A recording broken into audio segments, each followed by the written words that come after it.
السلام علیکم ناظرین، آپ دیکھ رہے ہیں نیشنل نیوز HD۔ میں ہوں محمد ارسلان اور نظر ڈالتے ہیں آج کی اہم خبروں پر۔ مسلم لیگ نون کے قائد نواز شریف کی ہدایت پر روٹی کی قیمت 16 روپے کرنے کا فیصلہ واپس لے لیا گیا۔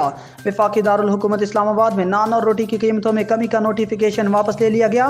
ضلعی انتظامیہ نے اسلام آباد میں 16 روپے روٹی کا نوٹیفیکیشن واپس لے کر اسلام آباد ہائی کورٹ کو آگاہ کر دیا، جبکہ عدالت نے ضلعی انتظامیہ کا نان اور روٹی کی قیمتوں میں کمی کا نوٹیفیکیشن واپس لیے جانے پر درخواست نمٹا دی۔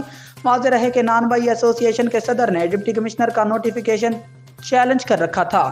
دوسری جانب پنجاب کے صوبائی دارالحکومت لاہور سمیت پورے پنجاب میں کہیں پر بھی اس فیصلے پر عمل درآمد نہیں ہو رہا تھا۔